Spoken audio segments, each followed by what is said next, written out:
Cerca de 90 mil pessoas entraram no Estádio Olímpico de Berlim em uma tarde de setembro de 1942 para assistir a um amistoso internacional entre Alemanha e Suécia. O gramado cheirava a terra úmida e o céu sobre a capital do Terceiro Reich permanecia cinza e baixo. A multidão, apertada nas arquibancadas do recinto mais imponente da Europa, avançava com aquela mistura de expectativa e ansiedade que só se sente quando um país precisa vencer mais do que consegue admitir em voz alta. Mas não existia torneio, nem árbitro que tivesse sido designado por alguma federação reconhecida. Também não havia troféu esperando em uma sala de Zurique. Ainda assim, durante 90 minutos, aquele estádio pulsou como se o planeta inteiro estivesse observando. Por trás dessa mentira coletiva, existe uma história de 12 anos, candidaturas apresentadas e retiradas, um presidente da FIFA atravessando o Atlântico de navio para avaliar possíveis sedes, um governo que utilizou o futebol como vitrine de sua ideologia. Uma guerra que interrompeu o ciclo de 4 anos que o esporte mais popular do planeta mantinha intacto desde 1930. E um troféu de 30 centímetros de altura e 3,8 quilos de prata banhada em ouro, que, em uma tarde de 1941, desapareceu de um cofre bancário em Roma e foi parar escondido debaixo de uma cama. A Copa do Mundo de 1942 nunca chegou a ser disputada.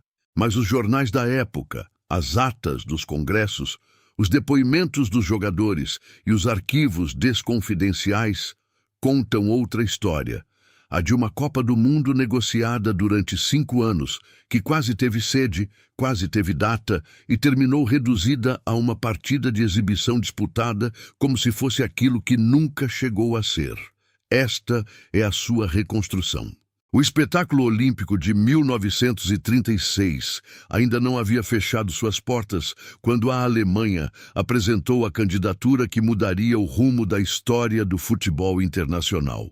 Faltavam exatamente 3 dias para o encerramento dos Jogos da 11ª Olimpíada, quando, durante o 23º Congresso da FIFA, realizado na mesma Berlim que servia de palco olímpico, a delegação alemã formalizou sua intenção de organizar a Copa do Mundo de Futebol de 1942. O momento não foi por acaso. O regime de Adolf Hitler havia transformado aqueles Jogos na maior operação de imagem política que o esporte tinha visto até então. O Estádio Olímpico de Berlim, com capacidade para 100 mil espectadores, havia sido projetado pelo arquiteto Werner Marsch, sob a direção estética do próprio Albert Speer, para transmitir monumentalidade, disciplina e poder. A chama olímpica, o desfile das nações e as imagens filmadas por Leni Riefenstahl para seu documentário Olímpia. Tudo fazia parte de uma dramaturgia política calculada nos mínimos detalhes. Joseph Goebbels, ministro da propaganda do Reich, havia compreendido, antes de qualquer outro, que os grandes eventos esportivos eram um dos veículos de influência mais poderosos da era moderna. E Hitler, que segundo as crônicas da época não era particularmente apaixonado por futebol, ao contrário do próprio Joseph Goebbels, entusiasta do esporte, havia visto aquela estrutura funcionar durante 2 semanas diante das câmeras do mundo. Foi nesse contexto que surgiu a candidatura alemã para 1942. A Alemanha estava filiada à FIFA desde 1º de setembro de 1904, apenas alguns meses depois da fundação da entidade. Naquele congresso de Berlim, sua posição dentro da federação se fortaleceu ainda mais. O que não ficou definido a seu favor foi a sede de 1938. Naquela ocasião, a França venceu, com candidaturas da Alemanha e da Argentina também sobre a mesa. Mas a rejeição à opção alemã para 1938 trouxe consigo uma condição implícita que circulou entre jornalistas e dirigentes nos dias seguintes. O jornalista Emanuel Gambardella, especializado em esportes e um dos cronistas mais próximos do ambiente futebolístico francês da época, registraria isso em suas colunas. A Alemanha havia cedido sua vez imediata, aceitando que a França recebesse o torneio em 1938. Em troca, entendia-se que o ciclo seguinte, o de 1942, lhe corresponderia. Era, no fim das contas, uma promessa oral. Não aparecia nas atas, nem carregava a assinatura de qualquer organismo, mas funcionava como moeda de troca nos corredores da FIFA. E a Alemanha sabia disso. Existe um episódio anterior à Copa do Mundo de 1942 que é impossível separar dessa história, porque aconteceu justamente em 1938 e antecipou com brutalidade o que o regime nazista faria com o futebol como instrumento político. Foi o Anschluss, a anexação da Áustria ao Terceiro Reich, realizada em 12 de março de 1938, apenas 3 meses antes do início da Copa do Mundo da França. A Áustria chegava aquele ano com uma das equipes mais admiradas da Europa. Conhecido como Wonder Team, a equipe Maravilha havia construído, desde o início da década, uma identidade futebolística baseada no passe curto, na movimentação constante e na técnica individual. O treinador, Hugo Meisel, austríaco nascido na Boia, havia desenvolvido um sistema de jogo que, anos mais tarde, os analistas identificariam como precursor do futebol total. Atacantes se movimentavam em direção ao meio de campo. Defensores ajudavam na saída de bola e o conjunto pensava coletivamente antes mesmo que esse conceito tivesse um nome. Entre 1931 e 1934, a Áustria acumulou 18 partidas sem perder, incluindo uma vitória por 5-0 contra a Alemanha, em Berlim, em outubro de 1931. Resultado que deixou os próprios cronistas alemães sem palavras para descrevê-lo. Em 1934, a Áustria havia chegado à semifinal da Copa do Mundo da Itália, sendo eliminada pelos donos da casa em uma partida disputada sob chuva intensa em Milão, condições que prejudicaram justamente o estilo de jogo fluido de que o Wonder Team precisava para dominar. 2 anos depois, nos Jogos de Berlim de 1936, a seleção austríaca havia conquistado a medalha de prata e então desapareceu. Em 12 de março de 1938, as tropas alemãs atravessaram a fronteira austríaca sem disparar um tiro. O chanceler Kurt Schuschnigg se rendeu e o país deixou de existir como Estado independente, sendo absorvido administrativamente pelo Grande Reich Alemão. A Federação Austríaca de Futebol foi dissolvida 4 dias depois. Seus jogadores, contratos e registros passaram para a jurisdição do Deutscher Fußball-Bund, a DFB, Federação Alemã. Sepp Herberger, selecionador alemão, que ocupava o cargo desde 1936, depois de suceder Otto Nerz após o fracasso olímpico, recebeu ordens para incorporar jogadores austríacos à equipe que disputaria a Copa do Mundo da França. Foi uma incorporação forçada e realizada com pouco tempo de preparação, que na prática destruiu a coesão dos 2 elencos. Herberger convocou 13 jogadores austríacos, mas a linguagem tática das 2 equipes era tão diferente que os treinamentos conjuntos nas semanas anteriores ao torneio se pareciam, segundo suas próprias anotações de campo, mais com uma negociação do que com uma preparação. A seleção resultante perdeu para a Suíça na primeira fase e acabou eliminada. Foi a pior atuação da Alemanha em uma Copa do Mundo até então. Matthias Sindelar, o virtuoso atacante austríaco que os torcedores chamavam de homem de papel por causa de sua magreza e mobilidade, recusou-se a jogar pela seleção do Reich. Não era um gesto político explícito. Seria perigoso se fosse, mas também não parecia casual. Sindelar era o símbolo futebolístico de uma Áustria que acabara de deixar de existir, e sua recusa em vestir a camisa do Reich o transformou silenciosamente no primeiro jogador de futebol europeu a resistir ao nazismo dentro do campo. Ele foi encontrado morto em seu apartamento em Viena no dia 23 de janeiro de 1939, em circunstâncias que a polícia classificou como acidente provocado pela inalação de monóxido de carbono proveniente de um aquecedor defeituoso. Tinha 35 anos. Alguns historiadores afirmam que sua companheira, Camila Castagnola, filha de um empresário judeu, morreu no mesmo incidente. O que realmente aconteceu nunca foi totalmente esclarecido. O caso da Áustria mostrou algo que o regime nazista jamais conseguiu compreender completamente. O futebol não pode ser fabricado por decreto. A identidade de uma seleção nacional é construída ao longo dos anos, entre jogadores que compartilham um sistema de jogo e uma cultura esportiva em comum. A Alemanha havia absorvido a Áustria e, nesse processo, prejudicado as duas equipes. A seleção que apareceu na França em 1938 não era nem a Mannschaft de 1934, nem o Wunderteam que havia encantado a Europa. Era outra coisa, maior no papel e mais fraca dentro de campo, uma metáfora esportiva do próprio Reich. A Copa do Mundo da França de 1938 teve 15 participantes, em vez de 16, porque a vaga da Áustria simplesmente permaneceu vazia. A FIFA pediu à Alemanha que permitisse a participação da Áustria como nação independente. O regime recusou.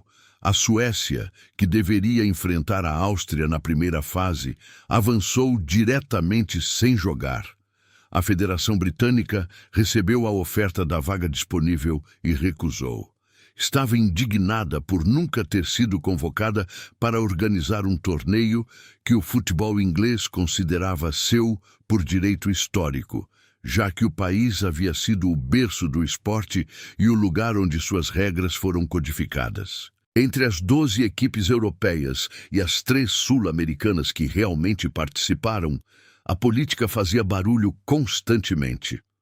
O duce italiano Benito Mussolini, que havia conquistado o título em 1934 com os donos da casa e cuja equipe retornava como campeã vigente, enviou um telegrama aos jogadores antes da final contra a Hungria, por intermédio do secretário-geral do Partido Fascista, Achille Star.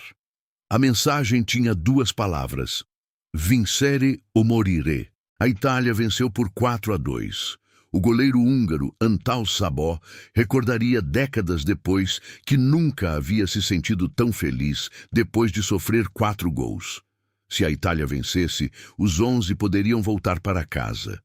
Jules Rimet, advogado francês que havia fundado a Copa do Mundo e a presidia desde sua primeira edição, em 1930, estava convencido de que aquela poderia ser a última Copa do Mundo. Os sinais políticos eram claros. A Espanha estava em guerra civil.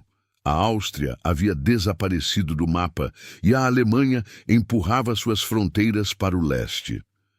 Jules Rimet havia pressionado para que o torneio fosse realizado na França, porque, se restava pouco tempo, queria que jogassem em um país onde ainda existia liberdade para isso.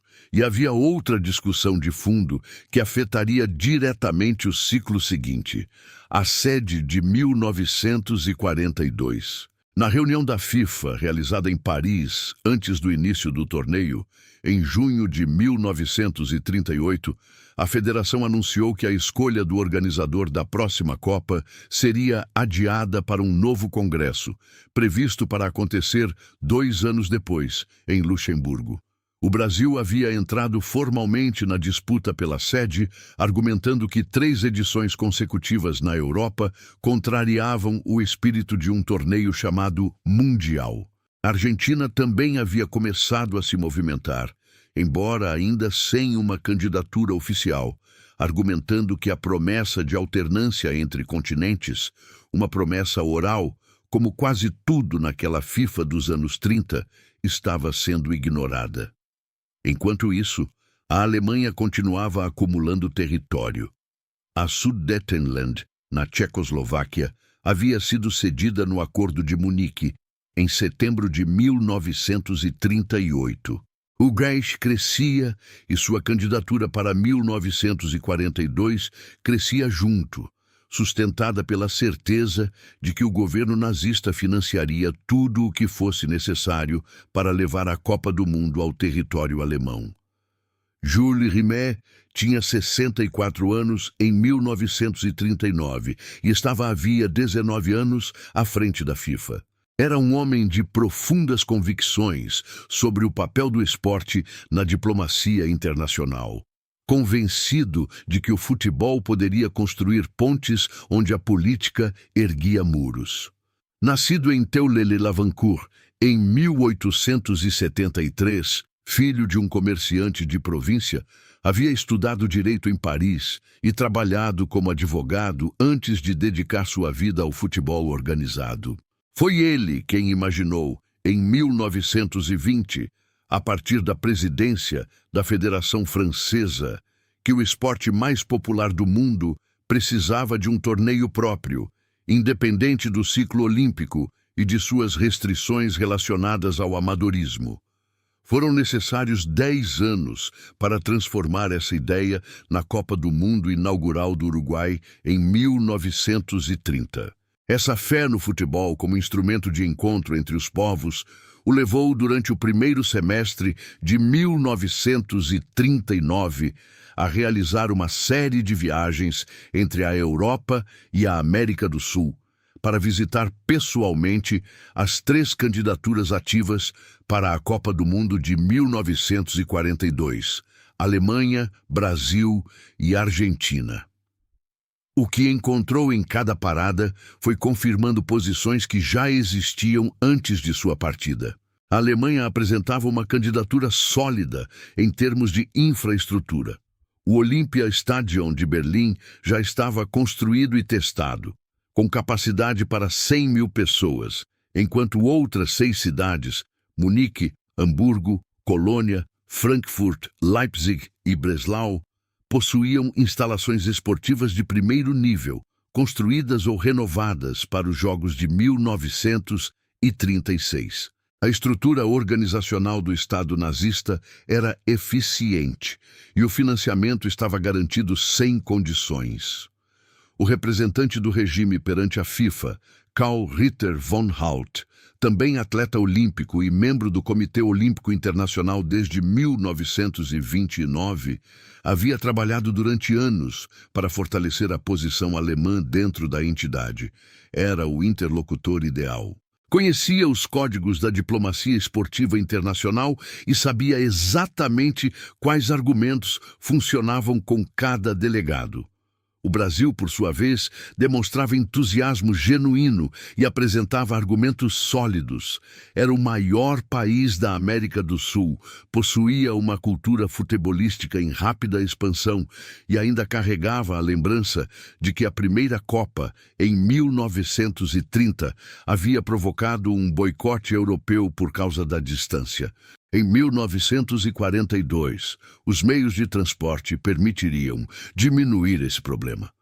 Os transatlânticos levavam entre 2 e 3 semanas para atravessar o Atlântico. E, embora o custo fosse elevado, não seria impossível de superar caso a FIFA assumisse parte das despesas de deslocamento. O Rio de Janeiro também havia iniciado a construção de um novo estádio municipal, que, segundo os planos apresentados, poderia receber mais de 100 mil espectadores. Esse estádio seria concluído em 1950 com o nome de Maracanã e abriria suas portas para o torneio que finalmente seria realizado no Brasil. A Argentina era a mais ativa politicamente entre as 3 candidaturas. A Associação do Futebol Argentino havia manifestado interesse formal em junho de 1939. chegando inclusive a esboçar uma proposta de organização compartilhada com o Brasil que incluiria partidas em Buenos Aires, Montevidéu e Rio de Janeiro. Era uma ideia criativa que refletia o ressentimento acumulado no Rio da Prata pelos 3 torneios consecutivos, realizados fora do continente que os havia visto nascer. Uruguai em 1930, Itália em 1934 e França em 1938.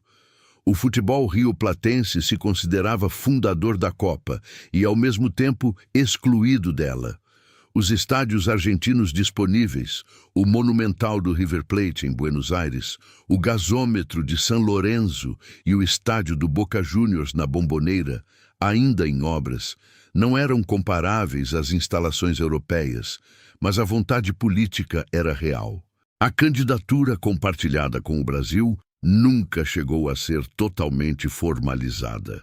No entanto, cada federação tinha suas próprias ambições e mantinha negociações paralelas com o Rimet. Coordenar tudo isso teria exigido um nível de confiança institucional que o futebol sul-americano daquela época ainda não havia construído. Rimet retornava dessas viagens com material suficiente para tomar uma decisão, mas ainda sem disposição para defini-la. O Congresso de Luxemburgo, previsto para setembro de 1939, teria a palavra final. Enquanto o presidente da FIFA ainda processava suas conclusões em meio às viagens entre os continentes, os primeiros disparos começaram na Europa. Em 1º de setembro de 1939, as divisões blindadas alemãs atravessaram a fronteira polonesa a partir de 3 direções simultâneas. A operação foi precedida por um falso ataque polonês fabricado pelas SS na localidade fronteiriça de Glavitywów, acionando as cláusulas dos tratados de defesa mútua que a Polônia havia assinado com o Reino Unido e a França. Em 3 de setembro, as duas potências declararam guerra à Alemanha. O congresso previsto para Luxemburgo, que deveria definir oficialmente a sede da Copa do Mundo de 1942, foi automaticamente cancelado. Não houve votação nem deliberação. Houve apenas um silêncio administrativo que a FIFA levaria semanas para preencher com algum comunicado oficial. O secretário-geral da federação, o Dr. Ivo Schricker, jurista suíço que havia sido o responsável administrativo pelas 3 primeiras Copas do Mundo, gerenciou, a partir de Zurique, a paralisação de todos os planos em andamento. A FIFA, ao contrário de outras organizações internacionais que interromperam completamente suas atividades, manteve um funcionamento mínimo sob a presidência de Jules Rimet. A sede permaneceu em Zurique, território suíço, protegida pela neutralidade suíça que o governo de Berna defenderia durante toda a guerra. Em outubro de 1939, o Comitê Extraordinário da FIFA reuniu-se na Suíça e tomou uma decisão provisória: adiar o congresso que definiria a sede até março de 1940. A guerra ainda estava no começo. Alguns acreditavam que o conflito seria breve e a federação não queria fechar as portas antes da hora. Foi nesse ambiente de expectativa contida que o diário parisiense Le Petit Parisien publicou, em dezembro de 1939, uma declaração do próprio Dr. Schricker, assegurando que haveria de fato um campeonato mundial de futebol em 1942. A Europa vivia então a chamada drôle de guerre, conhecida como Guerra Falsa ou Guerra de Mentira. A frente ocidental permanecia praticamente parada, sem grandes ofensivas, enquanto as potências se observavam de suas trincheiras em uma calma que muitos interpretaram, equivocadamente, como sinal de que o conflito terminaria antes de se intensificar. Nos cafés de Paris, nos bares de Madrid ou de Buenos Aires, algumas pessoas ainda planejavam viagens hipotéticas para assistir à próxima Copa do Mundo. Esse período estranho durou até a primavera de 1940. Antes que a guerra apagasse definitivamente os planos do futebol, Houve um capítulo paralelo que revela muito sobre o medo provocado pelo regime nazista em quem possuía algo a proteger. Tratava-se de um objeto com 30 centímetros de altura, esculpido em 3,8 quilos de prata esterlina, banhada em ouro e criado pelo escultor francês Abel Lafleur. Produzido a partir de uma encomenda feita por Jules Rimet em 1928, à Maison Artus Bertrand de Paris, o troféu representava Nice, a deusa grega da vitória, com os braços estendidos enquanto sustentava uma taça octogonal de 8 faces. Sua base era feita de lápis-lazuli azul intenso e continha pequenas placas de prata com os nomes dos campeões de cada edição.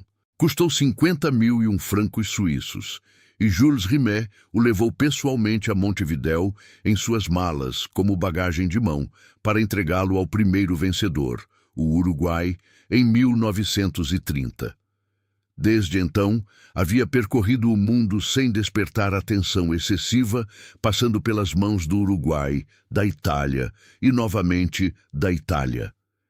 Em 1938, depois da segunda vitória italiana consecutiva, o troféu permaneceu em Roma. Depois de 1938, a Itália mantinha a taça em seu poder como bicampeã consecutiva. O troféu estava guardado em um cofre de segurança do Banco de Roma, sob a responsabilidade de Ottorino Barassi, vice-presidente da Federação Italiana de Futebol e também vice-presidente da FIFA. Barassi era um advogado milanês meticuloso, homem de poucos gestos dramáticos e muitas precauções práticas. Conhecia perfeitamente a política aplicada sistematicamente pelo regime nazista nos territórios sob seu controle, incluindo o saque planejado de obras de arte e objetos de valor. Os alemães haviam desenvolvido essa prática de maneira tão sistemática que ela tinha até um nome próprio em alemão, Raubkunst, arte espoliada. Existiam unidades especializadas do Einsatzstab Reiter Rosenberg, o RR, dedicadas exclusivamente a identificar, catalogar e confiscar patrimônio cultural nos países ocupados. Hermann Göring talvez fosse seu colecionador mais entusiasmado. Ao final da guerra, calculava-se que havia acumulado mais de 1.500 obras de arte roubadas nos territórios sob controle nazista.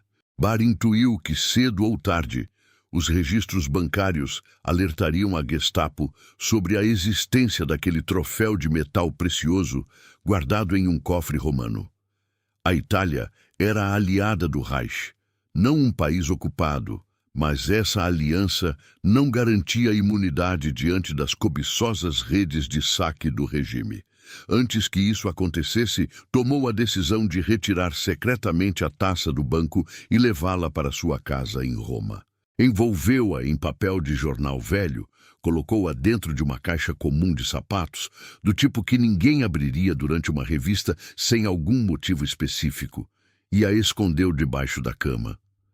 Passou os anos seguintes dormindo a menos de 1 metro do único troféu que havia existido na história das Copas do Mundo de futebol. Em 1941, agentes da Gestapo chegaram efetivamente à porta de Ottorino Barassi. Tinham informações de que a Copa do Mundo estava sob custódia italiana. Revistaram a casa com a meticulosidade burocrática que caracterizava os serviços de segurança alemães. Gavetas foram abertas, armários esvaziados e papéis examinados. Interrogaram Ottorino Barassi, que conseguiu convencê-los, com bastante calma, de que desconhecia o paradeiro exato do troféu, sugerindo que ele poderia estar em Milão, nas mãos de algum funcionário da federação. Os agentes seguiram essa pista durante semanas, sem obter resultados, e finalmente foram embora. A taça permaneceu debaixo da cama durante o restante da guerra. Não seria oficialmente devolvida à FIFA até julho de 1947, no primeiro congresso realizado na Itália depois do armistício, quando Ottorino Barassi a entregou pessoalmente a Jules Rimet diante dos delegados reunidos em um gesto que a imprensa esportiva da época descreveu como o momento mais emocionante daquele congresso. O troféu havia sobrevivido à guerra em condições melhores do que muitos dos homens que o haviam tocado. A Guerra Falsa terminou em 10 de maio de 1940. Naquele dia, a Alemanha lançou sua ofensiva contra a França, os Países Baixos, a Bélgica e Luxemburgo. Em 18 dias, os Países Baixos se renderam. A Bélgica capitulou em 28 de maio. O exército britânico foi evacuado das praias de Dunkirk em uma operação de emergência que salvou mais de 300 mil soldados, mas deixou todo o equipamento pesado abandonado na areia. Em 22 de junho, a França assinou o armistício no mesmo vagão de trem onde havia sido assinada a rendição alemã em 1918, na floresta de Compiègne, com Hitler presente para destacar a simetria histórica. A velocidade do colapso francês mudou radicalmente a percepção sobre o conflito. Já não se tratava de uma guerra de trincheiras que poderia ser resolvida em poucos meses. Era a conquista sistemática da Europa Ocidental por uma potência que, naquele momento, parecia impossível de deter. Nesse cenário, qualquer planejamento esportivo de médio prazo se tornava absurdo. Em março de 1940, semanas antes do início da ofensiva, a Confederação Brasileira de Desportos já havia divulgado seu comunicado de retirada. Diante da situação daquele momento, o Brasil retirava o pedido enviado à FIFA para organizar a Copa de 1942. Era uma decisão prática. Com a Europa em guerra e os transportes transatlânticos comprometidos com o esforço bélico, organizar no Brasil um torneio que deveria incluir seleções europeias era logisticamente impossível. Com a queda da França em junho, ficou claro que o Congresso de Luxemburgo, previsto para o ano anterior, jamais seria realizado, que não haveria um congresso substituto em curto prazo e que a sede da Copa do Mundo de 1942 era a menor das preocupações da FIFA. No final de 1940, alguns jornais ainda especulavam sobre possíveis prazos. O torneio aconteceria, diziam, 18 meses depois do fim das hostilidades. Era uma previsão que não comprometia ninguém, pois dependia do término de uma guerra cujo fim ninguém conseguia prever. Enquanto isso, o governo nazista teve a desfaçatez de anunciar, em janeiro de 1941, que a Alemanha estaria disposta a permitir a participação na Copa do Mundo de 1942, caso ela fosse realizada, dos países que já havia ocupado: Checoslováquia, Bélgica, Países Baixos, Noruega e Dinamarca. Nações sob ocupação militar seriam convidadas a competir diante daqueles que as haviam invadido. O cinismo era tão evidente que poucas pessoas levaram a declaração a sério. Sepp Herberger nasceu em Mannheim, no dia 28 de março de 1897. Era o terceiro de 4 filhos de um pedreiro que morreu quando CP tinha 12 anos. Durante os anos 20, havia jogado futebol como atacante no VfR Mannheim e no MTC da Peste, com números modestos. Disputou 14 partidas internacionais pela Alemanha, entre 1921 e 1925, antes de descobrir que seu verdadeiro talento estava no banco de reservas e no caderno de anotações.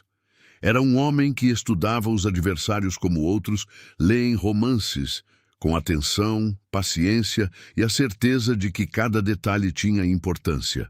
Seus cadernos de preparação tática, conservados no arquivo do Instituto Federal do Esporte de Colônia, reúnem dezenas de páginas para cada partida, com observações sobre as tendências individuais dos adversários, suas preferências quando pressionados e seus movimentos antes do arremate. Foi assistente do selecionador Otto Ners desde 1932 e o sucedeu no cargo em 1936, depois que a Noruega eliminou a Alemanha nas quartas de final dos Jogos Olímpicos de Berlim. Herberger comandaria a seleção até 1942 em seu primeiro ciclo e retornaria ao cargo entre 1950 e 1964. Ao todo, acumularia 167 partidas dirigidas e 94 vitórias. O que Herberger fez durante os anos de guerra foi, em parte, um ato de astúcia prática e, em parte, uma tentativa de proteger seus jogadores. Entre setembro de 1939 e novembro de 1942, a seleção alemã disputou mais de 30 amistosos contra equipes de países aliados, satélites ou neutros. Romênia, Hungria, Bulgária, Eslováquia, Croácia, Suécia, Suíça e Espanha.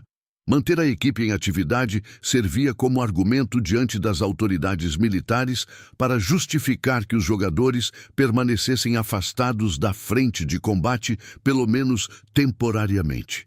Não era um argumento incontestável. O regime poderia ignorá-lo quando considerasse conveniente. Mas enquanto a seleção jogava e vencia, diminuía a pressão para dissolver a equipe e enviar seus jogadores para o combate. O piloto Hermann Graf, um dos aviadores mais condecorados do RIS, com 212 vitórias aéreas confirmadas, era amigo pessoal de Herberger. Graf havia criado, dentro de sua unidade de aviação, o Jagdgevader 52, uma equipe de futebol chamada Rottiger, Caçadores Vermelhos. Com a justificativa de que sua unidade precisava de determinados soldados especializados em tarefas de apoio e comunicação, ele providenciava a transferência de bons jogadores vindos de outras unidades. Era uma ficção burocrática que mantinha alguns dos melhores futebolistas do país em posições relativamente distantes da frente de combate. Fritz Walter também passou por essa rede. Hans e vários dos titulares habituais da seleção durante os anos de guerra também fizeram parte dela. Não era um sistema totalmente confiável. Dependia de Graf conservar sua influência e de as autoridades militares não o questionarem com insistência excessiva. Não funcionou para todos, mas durante algum tempo permitiu que homens como Fritz Walter continuassem jogando futebol enquanto o continente ardia.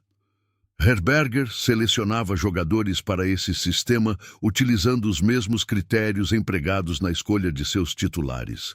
Primeiro vinha o talento, mas o caráter também importava. Não queria jogadores que desmoronassem sob pressão e preparava cada partida daqueles anos com a mesma atenção aos detalhes que aplicaria mais tarde na preparação para a Copa do Mundo de 1954. Análise do adversário, rotações calculadas e administração do estado físico de um elenco que vivia em condições de guerra e não conseguia treinar regularmente. Quando as vitórias chegavam, e chegavam com frequência diante de adversários que a Alemanha superava tecnicamente, o efeito protetor era renovado. Foi essa mesma obsessão pelos detalhes, construída durante alguns dos anos mais difíceis do século, que o levou a montar a equipe que no Wankdorf Stadion de Berna, em 4 de julho de 1954, alcançaria aquilo que o futebol alemão buscava desde 1930. Mas antes de 1954, ainda havia setembro de 1942. Para compreender o que aconteceu em 20 de setembro de 1942, no Olympia Stadium de Berlim, é necessário entender como funcionava a relação entre o regime nazista e o futebol durante os anos de guerra. Não era uma relação confortável nem coerente. Hitler nunca foi um grande entusiasta dos esportes coletivos em geral. Preferia o boxe e o atletismo. Eram modalidades nas quais a vitória dependia de um indivíduo que representava diretamente algum ideal de superioridade.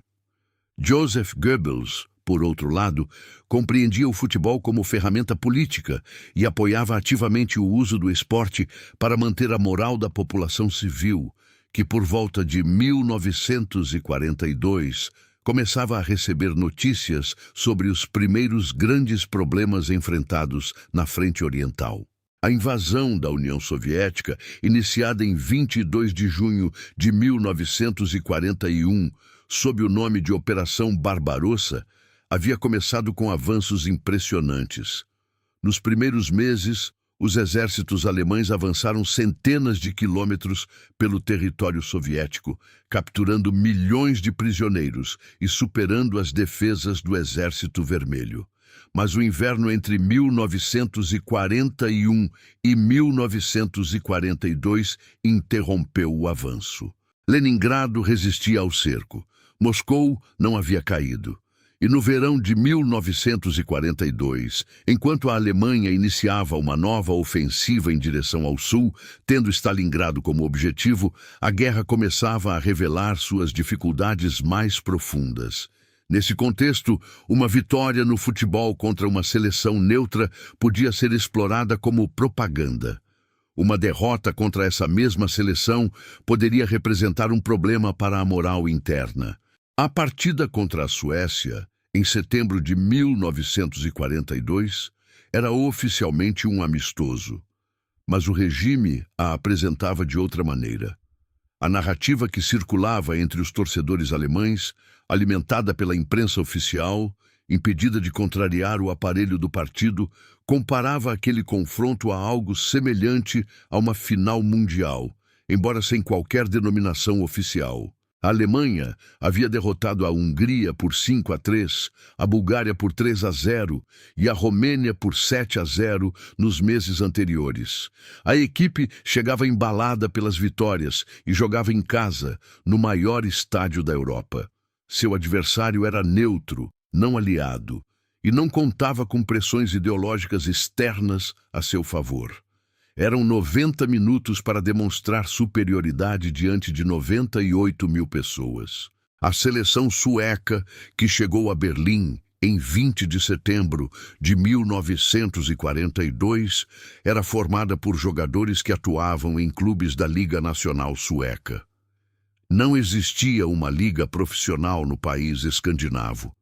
E os melhores futebolistas daquele momento ainda eram considerados amadores no sentido formal da palavra. Isso, porém, não significava que fossem jogadores medíocres. A Svenska Fotbollförbundet organizava sua Liga Nacional desde 1924, com uma regularidade que poucas federações europeias conseguiam manter naqueles anos, e o nível competitivo dos clubes escandinavos havia crescido de maneira constante durante a década de 30. A Suécia tinha participado das Copas do Mundo de 1934 e 1938, obtendo resultados dignos. Nos Jogos Olímpicos de Berlim de 1936, havia chegado às quartas de final antes de ser derrotada pela Itália. Não era uma seleção qualquer, mas uma equipe que ninguém queria levar realmente a sério, porque fazer isso significava admitir que ela poderia vencer. Gunnar Gren, nascido em Gotemburgo em 31 de outubro de 1920, jogava no IFK Göteborg. Aos 21 anos, já era o melhor camisa 10 da Suécia, com uma capacidade de leitura de jogo que mais tarde o transformaria em uma lenda do futebol sueco e europeu. Sua compreensão dos espaços, sua visão periférica antes de receber a bola e seu controle do ritmo coletivo fariam com que, décadas depois, recebesse apelidos como Il Professore na Itália, onde passaria grande parte de sua carreira. Era um jogador que nunca parecia correr demais, porque raramente precisava fazer isso. Chegava sempre ao lugar certo com 2 segundos de antecedência, como se a partida acontecesse em uma velocidade ligeiramente menor do que aquela que ele percebia. Gunnar Nordahl, por sua vez, era um homem de Hernefors, na Bótnia Ocidental, atacante do Imo FK Norrköping, nascido em 19 de outubro de 1921. Chutava com potência de ângulos que os goleiros não conseguiam antecipar. E seu físico, 1,83 m, costas largas e centro de gravidade baixo, permitia que protegesse a bola de costas para o gol com uma eficiência que os zagueiros daquela época ainda não haviam aprendido a neutralizar. Durante seus anos na Suécia, marcaria 219 gols em 210 partidas por clubes antes de o AC Milan pagar por ele em janeiro de 1949. O terceiro elemento importante era Malte Mortensson, atacante do Göteborgs Premier, nascido em 1920. Mortensson era chamado de Raio Negro nos círculos futebolísticos suecos por causa de sua velocidade e do cabelo escuro que contrastava com o loiro predominante entre seus compatriotas. Não possuía a elegância de Gunnar Gren nem a potência de Gunnar Nordahl, mas tinha algo que, em certas situações, valia tanto quanto essas duas qualidades juntas. Era capaz de aparecer no momento certo, exatamente no espaço que a defesa adversária havia deixado descoberto. Era o tipo de jogador que os treinadores descrevem como difícil de marcar, não porque fosse impossível acompanhá-lo, mas porque sempre encontrava uma maneira de estar onde seu marcador não estava.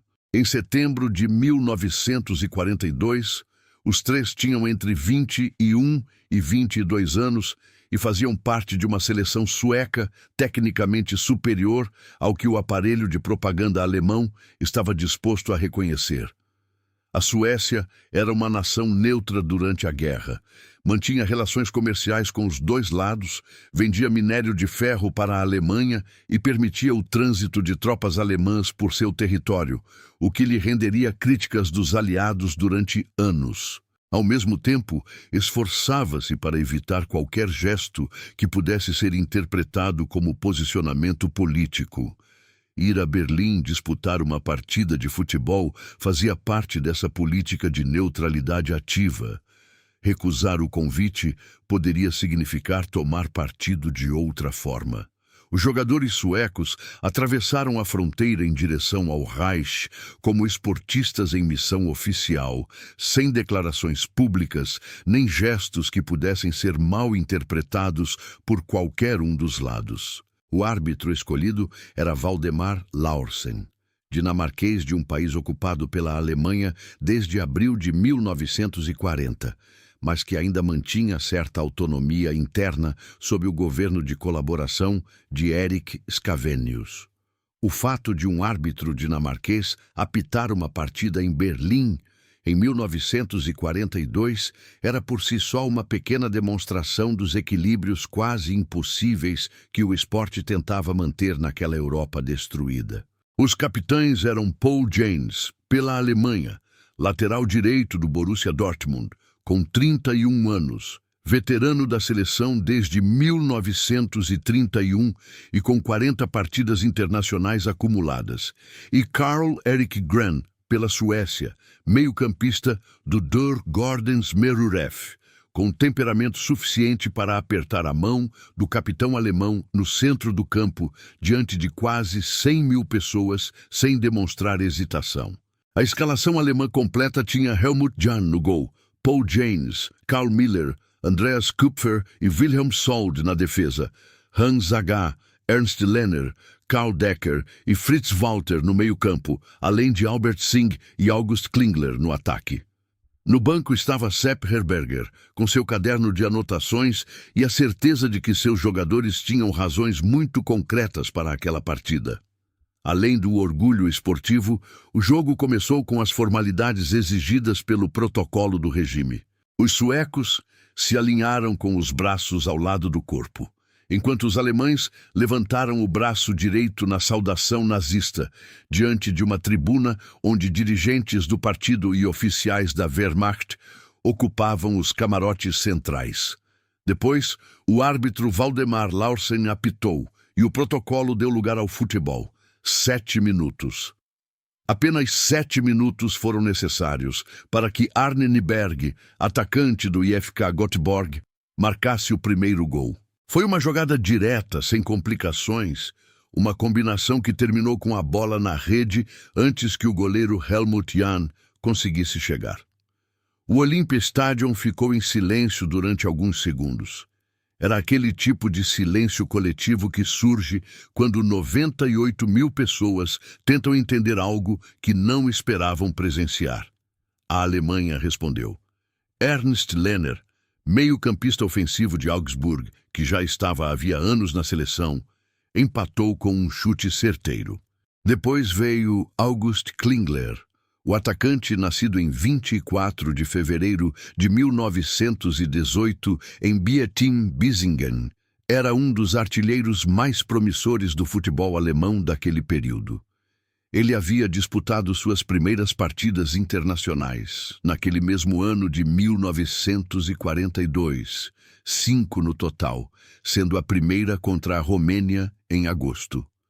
Seu segundo gol contra a Suécia naquela partida, que colocou o placar em 2-1, incendiou o estádio.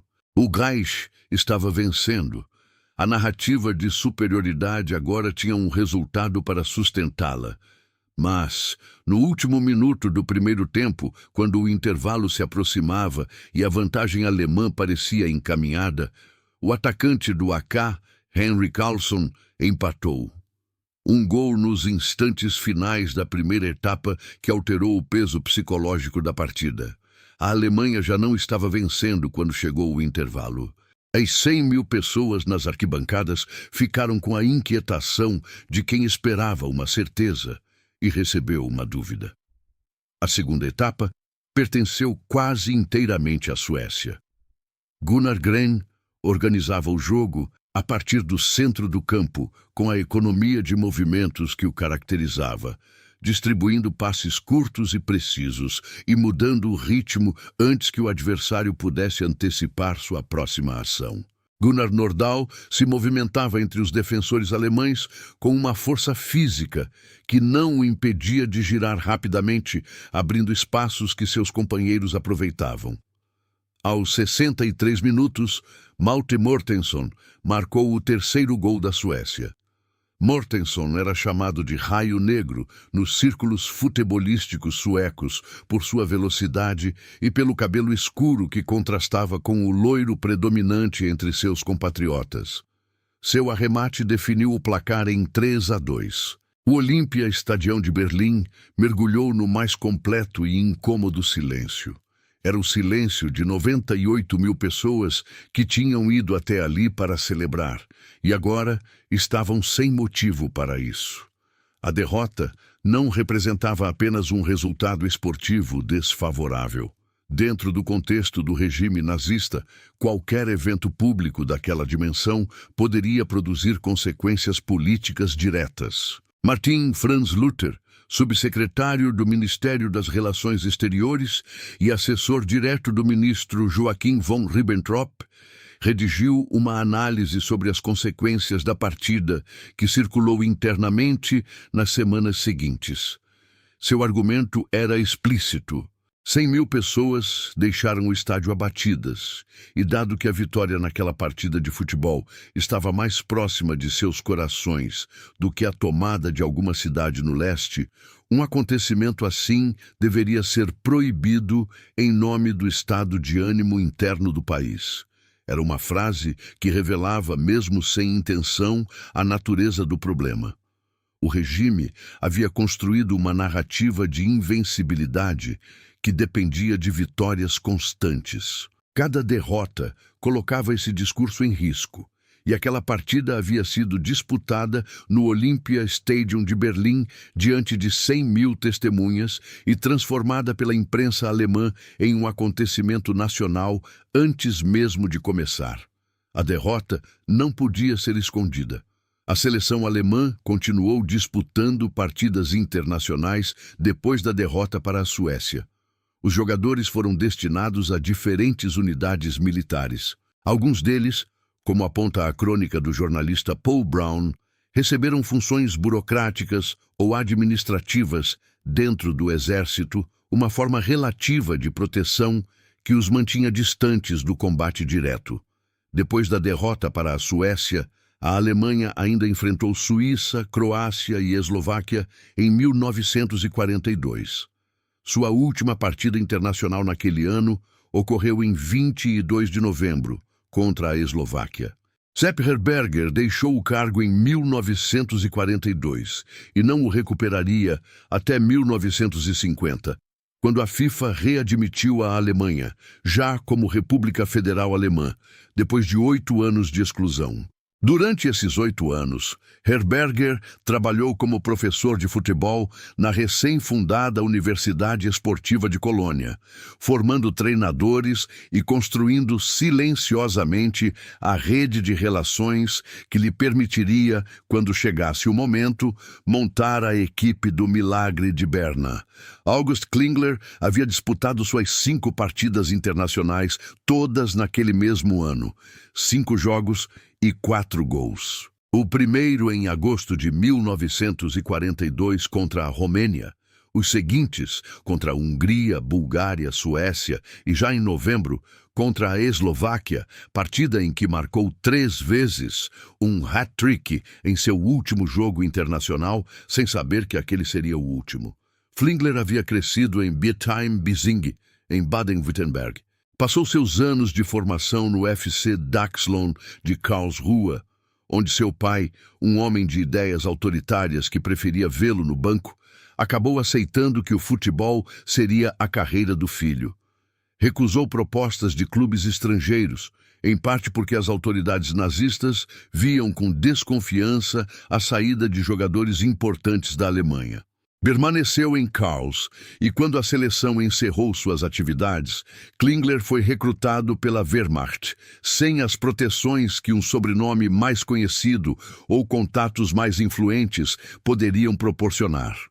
Passou pela Dinamarca, Polônia e França, sempre em funções relativamente afastadas do combate direto, com autorização para jogar futebol local nos territórios onde estava destacado. Mas, em 1944, a situação mudou. Em julho daquele ano, enviou uma última carta para sua esposa, Erna. Sua divisão havia sido enviada para Chinal, no que então era a província romena da Bessarábia, e hoje é a capital da Moldávia. A ofensiva Lvov-Sandomierz, do Exército Vermelho, iniciada em julho de 1944, esmagou a resistência alemã naquele setor da frente, deixando um saldo de 190 mil alemães mortos e feridos e 82 mil prisioneiros em poucas semanas. O alto comando alemão, o OK, entrou em contato com Erna Klingler depois do verão de 1944 para informar que seu marido havia desaparecido em combate. Nenhum corpo foi encontrado e também não apareceu qualquer registro de captura.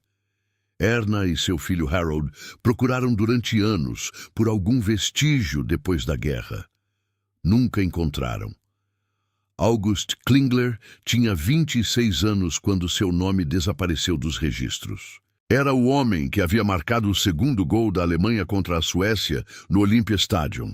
O gol que colocou o placar em 2-1 numa derrota que mudou o rumo do futebol alemão acabou engolido pela frente oriental sem epitáfio conhecido. Fritz Walter estava em campo naquele 20 de setembro de 1942. Jogava como meio-campista na equipe de Herberger, sendo um dos 11 nomes da escalação que perdeu para a Suécia. Tinha 21 anos e, para quem acompanhava de perto o futebol alemão, era um dos jogadores mais completos de sua geração. Havia estreado pela seleção aos 19 anos, marcando um hat-trick em sua primeira partida contra a Romênia. Assim como seu irmão, faria parte do primeiro FC Kaiserslautern durante toda a carreira de clube. Marcou 357 gols em 364 partidas pela equipe de sua cidade natal. Depois do fim das atividades da seleção alemã em 1942, foi recrutado pela Wehrmacht. Herberger utilizou alguns contatos para tentar mantê-lo em funções afastadas do combate e durante algum tempo conseguiu.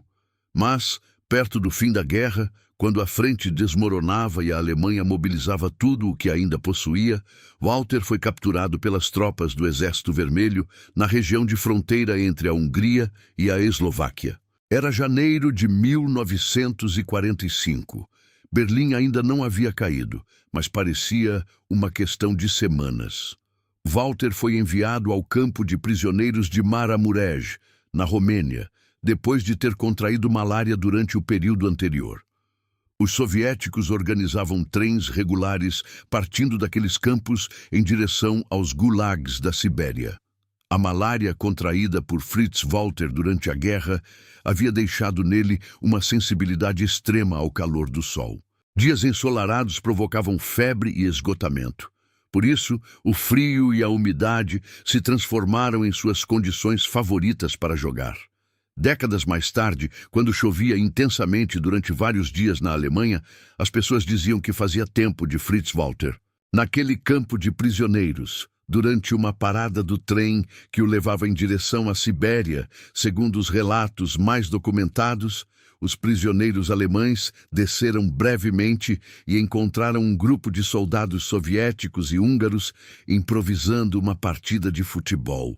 Uma bola rolou até os pés de Walter e ele não conseguiu resistir. Dominou, fez alguns toques e devolveu. Um guarda húngaro que observava a cena o reconheceu. Já havia visto Fritz Walter jogar pela Alemanha em um amistoso em Budapeste.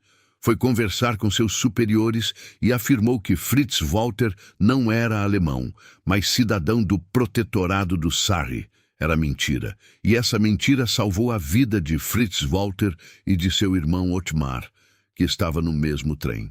Walter chamaria aquela partida informal, disputada em um campo de prisioneiros, de a mais importante de sua vida.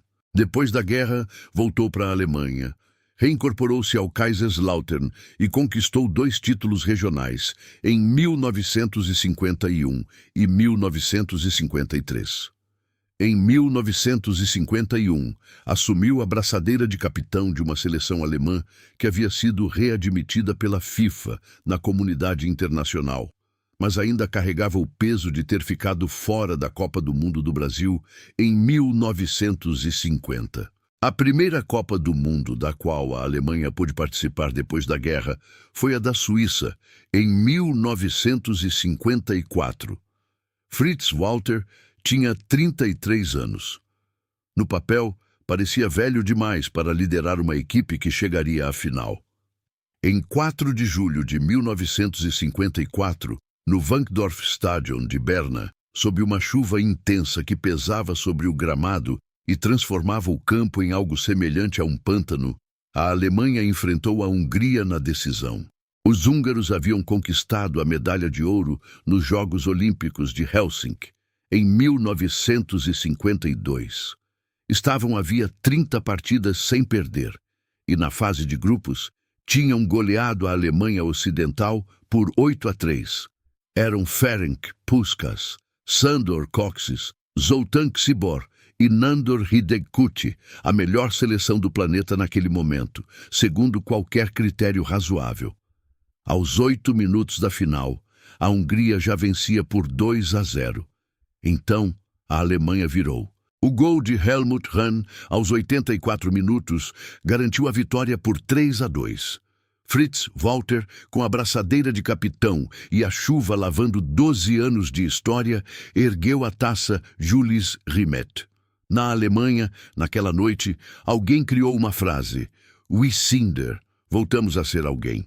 Para muitos políticos e sociólogos da época, aquela vitória esportiva funcionou como uma espécie de marco simbólico da República Federal Alemã. Era um reconhecimento emocional de que o país existia novamente e poderia voltar a olhar para o mundo sem vergonha. Sepp Herberger, que conquistou aquele título, era o mesmo que havia assistido à derrota contra a Suécia no Olympiastadion 12 anos antes. Fritz Walter, que ergueu o troféu, era o mesmo jogador que havia disputado aquela partida como meio-campista aos 21 anos. 2 homens unidos por um fio que atravessava toda a guerra. Os 2 suecos que participaram da jogada do gol decisivo em Berlim em 20 de setembro de 1942, ainda tinham muita história pela frente. Gunnar Nordahl continuou jogando na Suécia durante os anos da guerra e do pós-guerra, acumulando títulos e gols pelo IFK Norrköping. Chegou a marcar 7 gols em uma única partida contra o Djurgårdens em 1945. Conquistou 4 campeonatos nacionais consecutivos com esse clube. Em janeiro de 1949, o AC Milan pagou por ele e Nordahl se tornou o primeiro sueco da história a atuar pelo clube milanês. Marcaria 210 gols com a camisa rossonera na Série A e outros 15 pela Roma em suas últimas temporadas, chegando ao total de 225 gols no futebol italiano. Esse número o transformou no terceiro maior artilheiro da história da Série A, atrás de Silvio Piola e Francesco Totti, e no maior entre os jogadores não italianos. Conquistou 5 vezes o troféu de artilheiro da Liga Italiana. Seu irmão Thomas também jogaria pela seleção sueca e faria parte da equipe que disputou a Copa do Mundo de 1970. Gunnar Gren o seguiu até Milão na temporada de 1949 a 1950, ao lado do terceiro integrante do tridente, Nils Lidholm, outro sueco do IMIR FK Norrköping. Os 3 formaram o Grenoli, uma combinação de seus 3 sobrenomes e um dos trios ofensivos mais produtivos da história do futebol europeu. Na temporada de 1950 a 1951, o AC Milan marcou 118 gols em 38 partidas da Liga. O Scudetto ficou com eles. Gunnar Gren era il professor, Gunnar Nordahl, o predador da área, e Leholm Baroni, o mestre da distribuição. 3 homens que em 1942 haviam jogado em território inimigo, no maior estádio da Europa, cercados por 98 mil pessoas que desejavam vê-los perder, mas venceram mesmo assim. Em 1958, quando a Suécia organizou a Copa do Mundo e mudou suas regras para permitir a convocação de jogadores que atuavam profissionalmente no exterior, Gunnar Gren e Nils Lidholm voltaram a vestir a camisa azul e amarela. Chegaram à final e perderam por 5-2 para um Brasil que tinha um jovem chamado Edson Arantes do Nascimento, Pelé, de 17 anos. Naquela decisão, ele marcou 2 gols e mostrou ao mundo que o futebol acabava de mudar de idioma. Existe também uma história paralela sobre 1942 que mistura realidade documentada e fabulação literária de uma maneira que torna difícil separar uma da outra. Trata-se do chamado Mundial da Patagônia, um torneio que supostamente teria sido disputado no sul da Argentina naquele mesmo ano, com equipes formadas por trabalhadores, engenheiros, sacerdotes, veteranos de guerra e intelectuais de diferentes nacionalidades estabelecidos na região. A narrativa original atribui sua organização a um magnata chamado Vladimir Ott, que supostamente teria promovido o torneio entre as comunidades europeias da Patagônia. As nações representadas teriam sido Argentina, Alemanha, Espanha, França, Inglaterra, Itália, Paraguai e Polônia. Havia ainda uma seleção do povo Mapuche que, segundo a versão mais difundida, venceu a final contra a Alemanha. O nome do campeão seria Real Patagônia. O jornalista e pesquisador Paul Brown e vários historiadores do futebol sul-americano apontaram que toda essa história parece ter surgido da imaginação do escritor argentino Osvaldo Soriano, conhecido por seus romances que misturam futebol, política e nostalgia latino-americana. Existe um falso documentário chamado Il Mundial de Mendicato, o Mundial Esquecido, que reconstrói esse torneio usando imagens de arquivo manipuladas e leva alguns espectadores a acreditar que estão vendo registros verdadeiros. As imagens são convincentes justamente por sua artificialidade. A narrativa parece crível porque mistura informações reais sobre aquele período com invenções bem encaixadas. O que realmente existiu e está documentado por correspondências e registros da comunidade alemã argentina foi que, durante os anos da guerra, grupos de trabalhadores e imigrantes europeus na Patagônia organizaram partidas informais de futebol em terrenos improvisados, sem redes pintadas. O espírito da história de Soriano, se realmente foi Soriano, não estava tão distante dessa realidade. O futebol servia como uma maneira de preservar vínculos culturais no exílio e como catarse coletiva em uma época em que o continente de origem destruía a si próprio. Mas uma Copa do Mundo com eliminatórias, calendário e campeão oficial nunca existiu. A FIFA jamais recebeu qualquer relatório, pedido de reconhecimento ou regulamento referente àquele torneio. A única partida de 1942, que ficou registrada como a mais próxima do que poderia ter sido uma final mundial, foi a disputada em Berlim no dia 20 de setembro, com arbitragem dinamarquesa, árbitro real e escalações verificadas. Imaginar a Copa do Mundo de 1942 significa passar por uma peneira os melhores jogadores daquela época e perguntar qual deles poderia ter erguido um troféu que nunca existiu. A resposta depende da sede. Se fosse na Europa, as seleções latino-americanas teriam enfrentado maiores dificuldades logísticas. Se fosse na América do Sul, os europeus enfrentariam o mesmo problema. Mas os nomes são tão impressionantes que vale considerar a hipótese. A Inglaterra tinha Stanley Matthews, o mago de Stoke-on-Trent, que mudaria o futebol inglês nas décadas seguintes graças à sua capacidade de driblar pela ponta e criar superioridade numérica.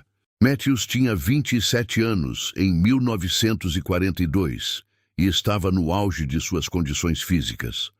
A Itália, bicampeã, apresentava uma seleção construída em torno do Grande Torino, equipe que dominaria o futebol italiano entre 1942 e 1949, quando o acidente aéreo de Superga matou quase todo o elenco. Valentino Mazzola já ocupava uma posição importante naquela equipe.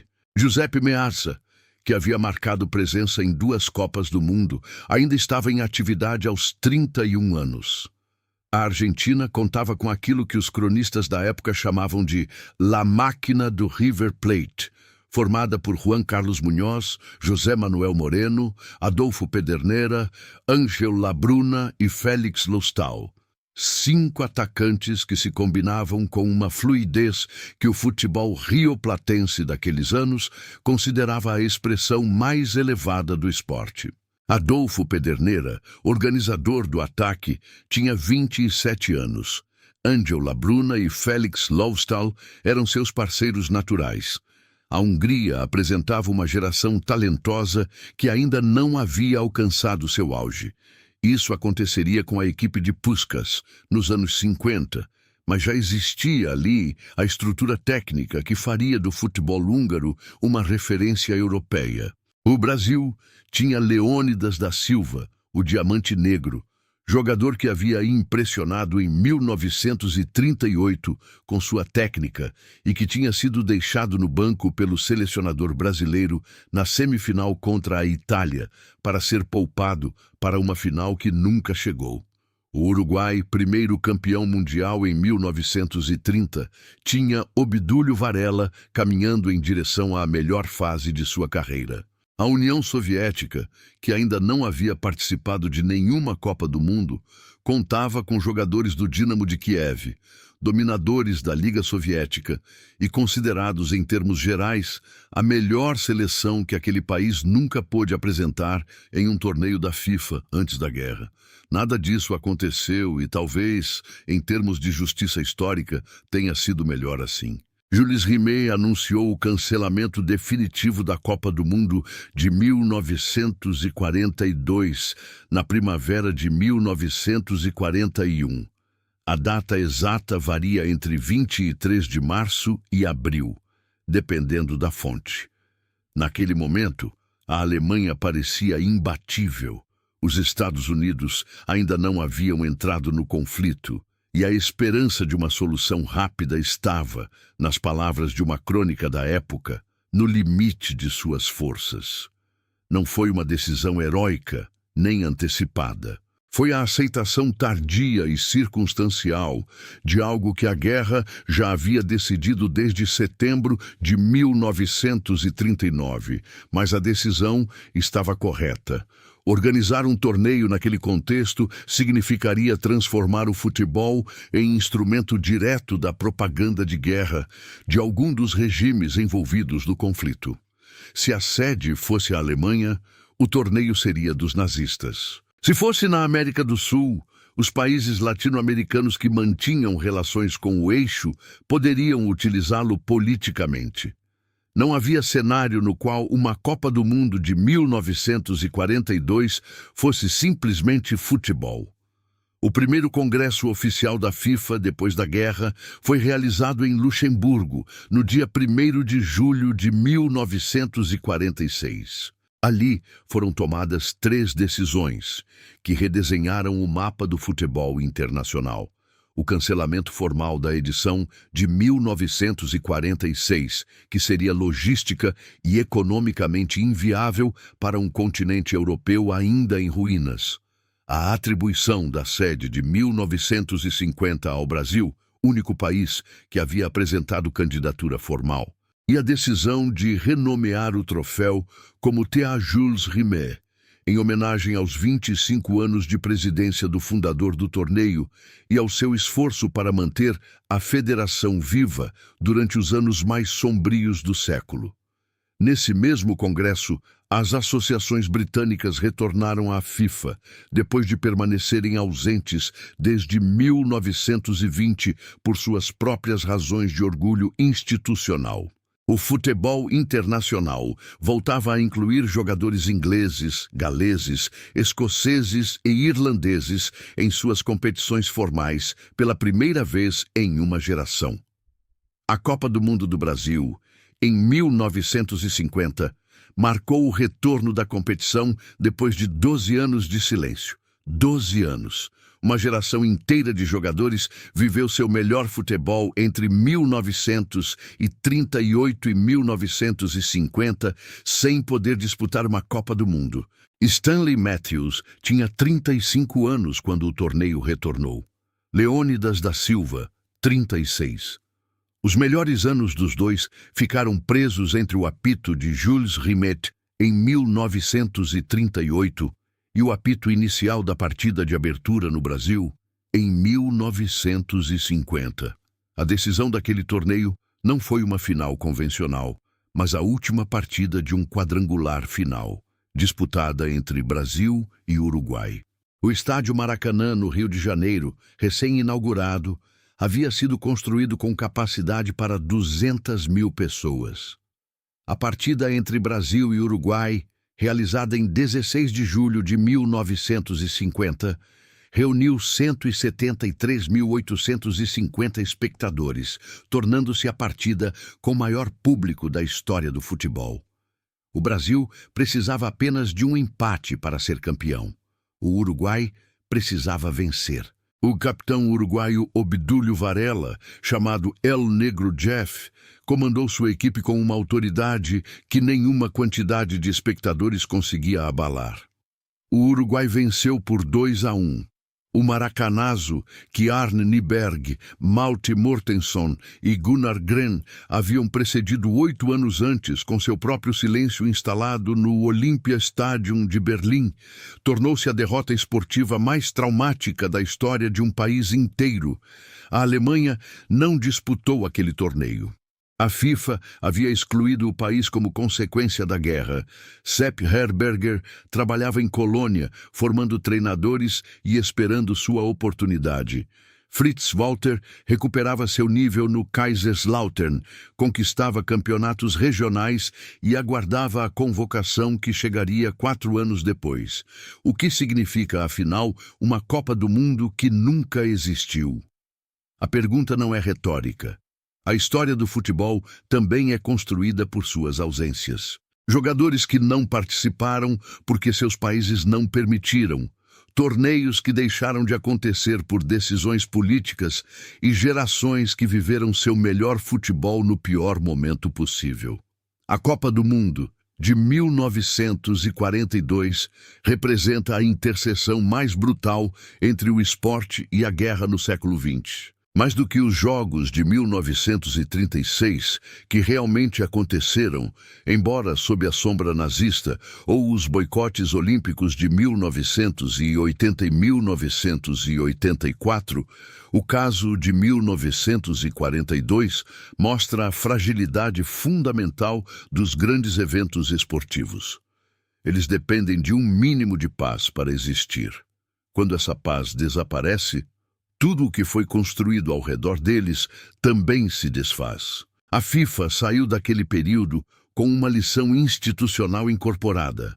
No primeiro congresso do pós-guerra, adquiriu maior autonomia em relação aos estados nacionais que a compunham, fortaleceu suas estruturas de neutralidade e começou a construir o caminho em direção a uma organização que, embora nunca estivesse completamente livre de corrupção e influências políticas, ao menos mantinha um grau mínimo de independência diante dos governos de suas federações associadas.